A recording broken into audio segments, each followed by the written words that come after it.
rocking and rolling now. Very cool. Very cool. Ken, why don't you introduce yourself to everybody? Because I think this is the first time they've seen you. Ken's an awesome guy, a lot of experience too. Why don't you tell us a little about yourself and your background, bud? Hi, I worked for a company here in Tucson, Arizona for 34 years, and 7 of those were with one of the first jet varnishes, I think it was in the United States, a 3D at least. I had Kevin completely involved in that before Konica Minolta took over. I've been through the learning curve of the passing the baton to Konica Minolta. I was where there were a lot of green people, and I always tell Kevin I kind of felt like I was out on a deserted island because I didn't have help for a lot of that time that I felt was great. I could rattle Kevin and get some of his great help back in Florida, but it wasn't always available. So I had to learn, and I had to learn the hard way, and I did. And we were quite successful with the machine. We won Innovative Printer of the Year, and it was a great honor, not only for our small company, but the JETforce was just a huge part of that. The products I was able to produce and show people just wowed them. And I think you all know it's not that hard. It can be hard, but it's not that hard to make great looking products. So since then, I've been trying to help others that have the machine become successful and be a part of the embellishment world. It's been fun. Yeah, thank you very much, Ken. Ken's been one of the first pioneers to really figure out what works and what doesn't work out there. So we're really lucky to have you on this call, Ken. And Ken's going to actually help kind of guide the call because, unfortunately, our good friend Matt Redbear is going through some health issues and couldn't be with us today. He's recovering, so we wish him the very best. Matt, if you're watching, we're thinking about you, buddy. Chris, why don't you tell us a little bit about yourself and where you're at, and tell us kind of your situation, so hopefully we can kind of connect some dots for you and maybe help you where you need it. Okay. Hello, everyone. My name is Chris, and I'm from we're out of Shreveport, Louisiana. I work for a company called Paragon Press. I've been operating the MGI for about 4 months now. So I'm kind of new to the whole embellishment world. Very cool. Well, I think a lot of people could kind of identify with where you're at now. I think everybody's been there at the first part. It gets better. Chris, tell us a little bit about Paragon. You sound very familiar to me, but I don't know what you guys do. We do a lot of digital printing. Very cool. All right. Yeah, I think I actually embellished a lot of Paragon Press's prints since day one, 10 years ago when I first got a varnish machine. So I'm familiar with some of the Paragon sheets. Okay. Very cool. Very cool. Good. It's funny how small world. And then unfortunately, Gerardo, I think, is having he can't join us on the video, but he's been sending us texts. Gerardo, we hear you, or at least we're reading what you're saying. And so Gerardo has, I believe, a 3DS based out of Mexico, and is also the owner, but also knows the machine forwards and backwards. So Gerardo, welcome to the call. So guys, listen, today we didn't have a set issue that we wanted to kind of walk around. We did uncoded 1 month, then we did variable data, I think last month. And this month was just to have a general discussion where we can talk about what you guys are running into in terms of issues or problems that hopefully we can figure it out. Adam, what's up, bud? You got something to say? I got a question if anybody can help out with it. Okay. So I have an issue running black soft touch sheets and messing with those sensors that are under the keyboard. I can't figure out what the settings need to be, so I'm constantly making a service call and telling them to turn my sensors off, which is, as you can note, is a pain because sometimes they might be busy and I'll be stopped for 2 or 3 hours waiting on that at times.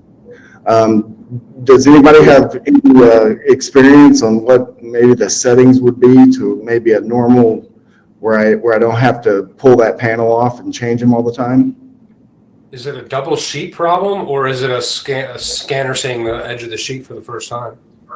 No, there's four sensors in the tunnel, and the fourth sensor is, I guess it's the soft touch, and the black is just eating the light, and it's just misreading the sheet, and it says it's an IR jam, but it's not. There's no jam. It's just something with the sensors.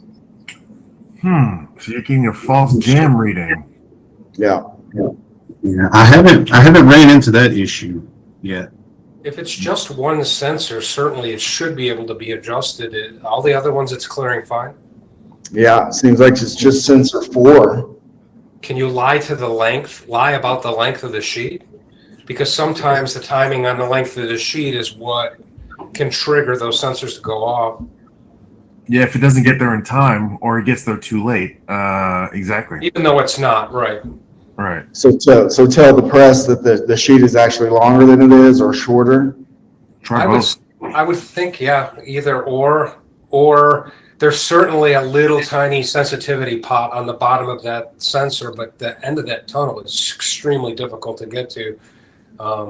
There's got to be a real tiny jeweler type screwdriver you can get in there and adjust the sensitivity of that thing. It makes me wonder if it's just the length, because all the other sensors do work, but I suppose they could all be set to a different sensitivity level individually, mechanically. Yeah, Go ahead, Adam. I was saying that's what I adjust. I have the little block down there where I can adjust the sensitivity, and I play with it. It goes anywhere from 0 to 1500 or something. And it only happens when you're doing black soft touch, right? Yep. Nothing else. No. That's weird. That's something that's interesting. Yeah. Yeah, but it's seeing black when a sheet's not there, so I could understand why it would see black when a sheet is there. Yeah. That's why sensitivity would be a big deal. Have you tried to just disconnect that sensor physically? I have not. I mean, maybe it won't work. My guess is all those sensors need to be seen on the PLC, but maybe that'll work. Cool. Yeah, or maybe have them see if they can change that one sensor out. And have they replaced the sensor yet? Oh, it could be no, a no. sensor. I feel like they kind of know it's because they have no problem turning my sensors off, but we all know how dangerous that is. Yeah. The other thing that optical video might be able to do is, believe it or not, put a piece of transparent tape over it, because it might change the reflectivity of the sensor itself. It might bounce back and get a different signal, and certainly not promising anything, but those are on enough machines that those are kind of tricks that we've done with other pieces of equipment. Great idea. Yeah. Hey, you don't know when Gerardo's got something for us. He says, hold on, the chat, he says, when cleaning did not work, debris, they replaced the plastic reflective cover. So Gerardo, if I get it, you tried to clean the sensor first, and then that didn't work, you replaced the plastic. Okay. So try cleaning the sensor, and if that doesn't work, try to replace the plastic reflective cover. Good point, Gerardo. Thank you very much for. That's great. So it's funny because Ken's done some crazy things with his machine. He's like, do you want to tell him the stuff that you built onto your machine? Like this guy turned his machine into like a transformer, in terms of. Well, I think one of the big things Kevin's talking about was I had taken a stream feeder and rigged a way to lock it up against the varnish part of the machine, and then I would shoot number 10 envelopes that were already printed in black ink through the iFoil and stamp the envelopes. I didn't want to do it too long or too big of a run, because you could just kind of shingle them out kind of slow, because those belts only go so fast, but we were able to give people foil envelopes without having to do any foil stamping. So I know they weren't real happy with me pounding that EDP roller at 180 degrees, but we did it for a while, and we did many of them. So now that it's a little bit cheaper to get rollers covered, it might be something. You're an animal, Ken. But also, you could take anything that's printed and sleeked and avoid putting it through the varnish part altogether, and then just shingle out letterhead or whatever you'd like to do for a stamp by sleeking. So just put a lot of toner on it. That's all. Full rich toner. All the full build black. So what Ken is saying is that he used his jet varnish sometimes not to get the foil to stick to the varnish, but to stick to the foil, which is called sleeking, or stick to the toner. I'm sorry. So you print black toner, you run through the jet varnish, you put no varnish down, you activate the eye foil, and the foil would basically remelt the toner, and it would stick to it. And that way you can get flat foil, and you could get foil for things like envelopes, right? Yeah, and I used to do it at 180 degrees, which wasn't really great for that roller, but now Konica Minolta's come out with some real low melt foils, and it might actually work better now. That's an interesting thing to explore. Very good. All right, very good question. Very good question, or at least ideas. Chris, buddy, what are you running into? Do you have any questions? Do you have any things that you're trying to figure out that you can't do? We got some pros on the line here. I haven't ran black laminate before, so I'm definitely gonna. I got somebody in the back that's going to get me some black laminate, so hopefully I won't run into that issue that you did, Adam. But I'll definitely keep an eye out for it for sure. I guess the biggest issue I would have is sometimes between like head 4 and 5, I would get a line, and sometimes it would be hard to get rid of a line. But yep. So and every once in a while, I'll have some inconsistencies. I'll be going through a run, and then a fluke sheet will have just some fluke lines in it or something, or a line to be jumping around. That happens quite a bit sometimes throughout a run. But other than that, I don't have just a whole lot of issues that I can't, work through. Sure. For the most part. If I get any bubbling, I'll raise the head height, and that usually takes care of that for the most part. Someone on this channel gave me that tip. I think it might be the gentleman that can't be on right now. Yeah, Matt. Yeah. But other than that, you said when you get bubbling, you raise the head height. Yeah, just a little bit. And like with your shims. Yeah. Or, yeah. What press do you have? I have the MGI Jet Varnish 3DS. 3DS. Okay. Oh, that's a good idea. Yeah. That look is exactly why we have these calls, Adam. That's exactly why we have these calls. Yeah. I didn't think of that. What about lines? What else? You said about your lines in between the heads. That's probably where it's stitching the heads together. Yeah. That is adjustable, and Konica Minolta will log in and help you adjust that. I know sometimes I saw that feature where you can adjust the gap. Yeah, the overlap between the heads. And sometimes that helps, and sometimes I just really don't see much of a difference sometimes. I think the other thing too, when you get lines that people don't think about, I mean, you always want to blame the orifices or the jet varnish heads themselves for causing the problem, but often after you've run enough sheets and enough dust gets in there, there's a little bit of a debris buildup on the head rack, but more toward the delivery side of the machine. So if you get in there with a soft cloth next time you stop, just wipe the actual rack, not the heads themselves, because once that varnish goes down, if you get any paper debris at all that kind of flip up or get to the back side of those heads on the carriage itself, that will also start to cause you problems. So it isn't always about the heads. Sometimes it's just about the environment around the heads. Yeah, that's a good idea too. I do a lot of cleaning. I find that helpful. You have to. You wouldn't be a good operator if you didn't. So I completely understand. Yeah. What about playing with the temperatures? Do you guys do that at all to get rid of the lines, or no? Because it depends really sometimes on the surface tension of the sheet, right? If you have a high surface tension, they're not gonna spread. If you have a low surface tension, they'll just spread. So, do you guys ever play with that at all, or not so much? Yes, sometimes we do. We'll raise the temperature, and that does help a little bit. as well. What do you mean play with the temperature? So you can actually, yeah, the actual temperature of inside the nozzles, inside the head, you can actually adjust sometimes to get hotter to make it get less viscous varnish so it flows better. And voltage as well. Sometimes the voltage will help, but I don't know if they'll let operators do that anymore. That's Yeah, I don't that's I another don't have level in the screens. Or you get in trouble.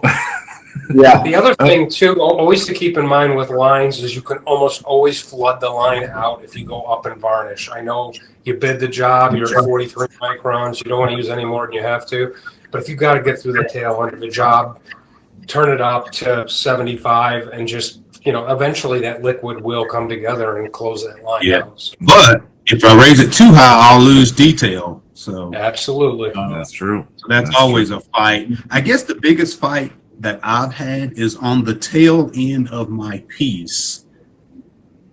I always have to adjust my artwork 0.5 millimeters. You know how on the software you can stretch the corners? Every time I run the machine, on the artwork, the very bottom two corners, I shift to the right 0.5 millimeters, and it will hit my crop marks dead on just about every time. I don't know if anybody else has had that problems, but I know on my machine, that's what I got to do for the tail end for some reason. I don't know. It likely is not your machine. That jet varnish is amazingly accurate. It is almost for sure the registration process on any of your toner devices. There are tests that they can run to make sure that those things are linear and perfect, especially with Konica Minolta. They have an IQ 501. They will dial in that square and make it perfect. But keep in mind, too, those sheets that they're taking out of a package and printing on are not perfectly square. You can almost always fold that sheet in half and see that you're varying a little bit. So if the sensors on the lead edge of your toner device are seeing the front edge of that sheet the same every time and everything's cocked a little bit, and then it's going to duplex, right? It's going to duplex the sheet and exaggerate it even further. Likely the technology problem is with the toner device and not your jet varnish. Okay, because we run HP Indigos. Well, and that one's even worse because of the high temperature of that blanket and the way it duplexes the sheet. At least Indigo has hard head stops, but it's temperature. There's just no way that if you look at the bottom edge of your Indigo sheet, you're going to always almost see that the yellow is flared because it's the last one down. Usually it does black, cyan, magenta, and then yellow. And that flaring is what you're fighting because it's hitting that sheet. It's beating it 4 times to put that 4 colors down, flipping the sheet, and then beating it another 4 times. And that's a 365-degree blanket. There's no way a sheet can't distort slightly. So don't fight it too much on your end. It's just it's the nature of the printing process. I've just noted. I just know how to adjust for it, and that's great. That's what we all. But don't think you're alone. Everybody has to do that.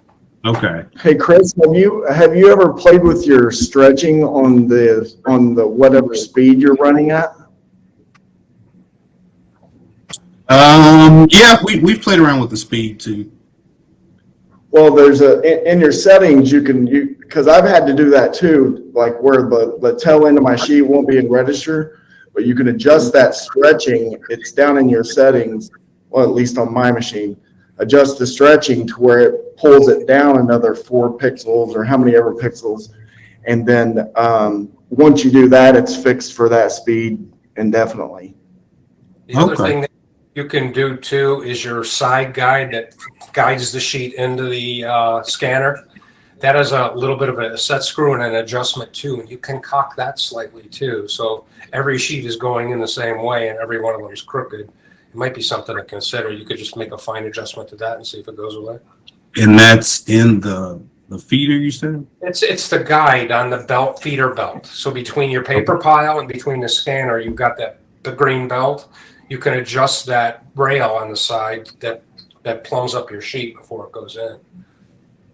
Okay, I got you. Might be a slight cock.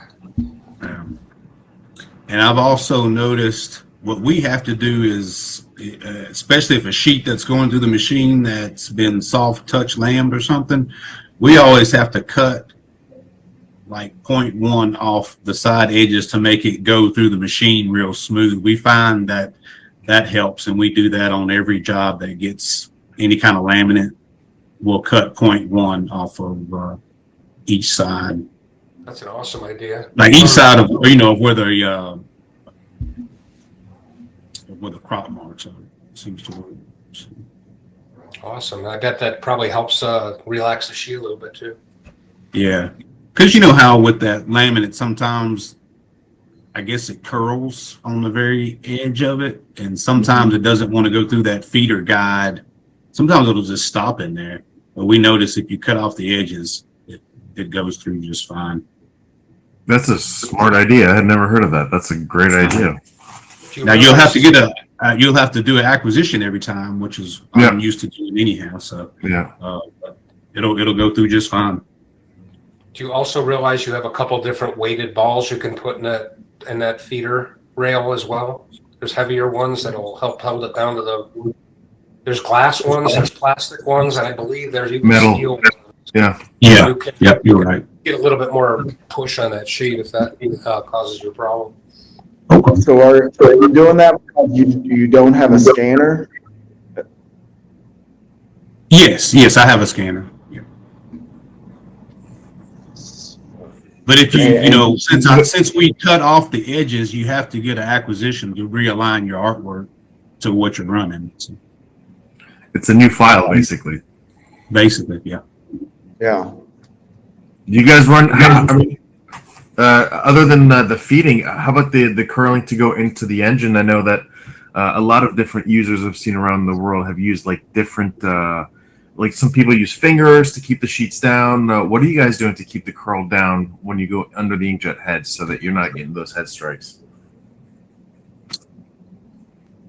Anything or it's not an issue? Hadn't had much of an issue with it. Yeah, my vacuum is so strong. I've got the brushes that push it down right before the vacuum. So, a lot of the times I don't even use vacuum. I'm at like 10%, 1%. I'm still getting good vacuum. So Perfect. the vacuum on the press is incredible. Yeah, very good. How about you, Ken? Anything in your history? I had some pretty drastic things I've done. Most of it with metal pallet banding. I would clip them to the front door right behind the scanner, run them underneath the edges of the head rack, and I would bring them up under the heat sink on the second dryer. And I would hold the last quarter inch of the sheet down the entire way while it did that. Because I don't know if you guys have looked under that second dryer too, but you'll often get your corners kicked or nicked because they're up just a little bit, and that heat sink is quite rough and will do that. So by putting those bands underneath that just to the edges, it'll often stop those corners from getting curled. So, but just be careful with that banding. If Konica knew or MGI knew that that stuff was anywhere near their heads, they'd probably scream. But if you got to get a job off, we'll edit this part out. Yeah. We have Gerardo that has a question for you guys. Any tips on the loose band, the one that moves the green belt? Does that mean something to anybody? Yes. The band that drives the actual green belt, the yellow one underneath, is what he's talking about. Gerardo, can you confirm it's the yellow belt that's underneath that drives the green belt? Yep. Is it coming off? Yes. Oh, hold on. Yes, it's coming off. Yes. It's on one set screw and it can be tightened down. He probably already knows that, but one of the things that you can do is you can actually hold down on it and give it a slight bend in the direction that the belt is coming off to kind of fight it. So if it's coming off to the right, bend it down on the right so that it can't climb off.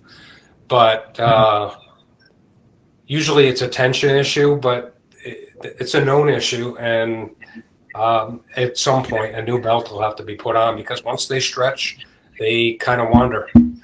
The other thing you can do if you want is get underneath the green belt. It's very hard. You can get under there with a rag and a pica pole or a line gauge and just get a little bit of silicone on the back side of that green belt because sometimes the drag is what's making the yellow band stretch and come off. So that also helps. but just be careful with the silicone. You certainly don't want to get any on the top, or you will be driving in sheets. He says, perfect. Thank you. So definitely, that's a good piece of advice. Do you guys have any other advice for Gerardo on this? Have you guys seen what he's talking about? No, I haven't had any issues with that. No. Okay. Very good. All right, guys. Well, listen, this has been probably the best operator meetup I think we've had to date. I'm just sad that our friend Matt can do it. Ken, you've been phenomenal. I really hope to be able to have you join us on the future calls as well to help educate us. You have so much experience that it's really cool. Yeah, I need your phone number. Absolutely. Yeah, sure. I enjoyed hearing from you guys. Great ideas, man. You get good at running this machine, and you got some interesting perspective on things, and I love hearing about it. Thanks for coming on, guys. Yeah, you guys have been amazing. Gerardo, thank you for joining us. Adam, thank you for inviting me. And a big welcome to Chris for joining the first JETforce meeting. Dude, we hope to see a whole lot more of you. We have a good little team going here. We're having some good discussions. Yeah, definitely feel free to ask us questions and join these calls. All right, guys. Hey, real quick, what do we want to talk about next week so we can prepare a little bit ahead of time? What do you think would be a good topic for us to explore? Or do you guys rather this free flow discussion? Yes, Chris. Has anybody found a good purple foil?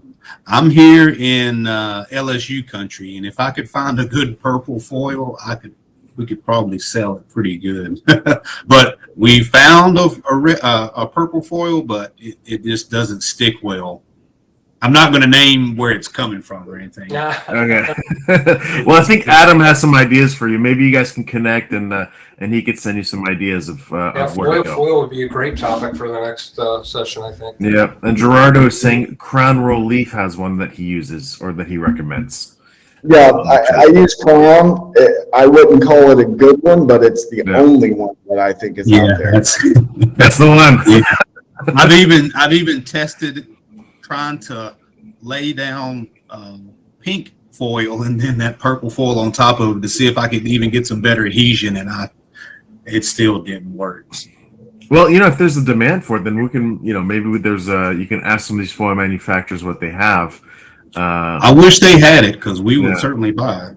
Yeah. Hey, maybe you and I can go in on a big order and we'll split it. Hey, that sounds good.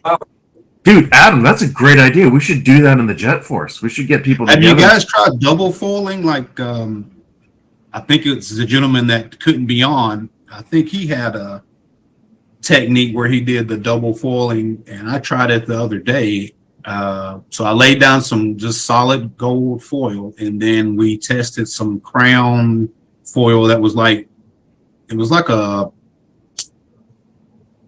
pearlescent type foil. It was transparent, and then we laid it on top, and man, it looked really good. So, Chris, we actually had a whole discussion on foil on top of foil that I'll send you the video of this discussion that we had. Everybody talked about what they're doing to do that, but that's something a lot of people are doing with multiple. I think Matt was telling us about was it Matt or was it no? It was Gerardo. Gerardo, who's on the text right now, did like an 8 or 9 pass, 9 different foils on a sheet. It was just absolutely mind blowing. I think it was his Christmas card.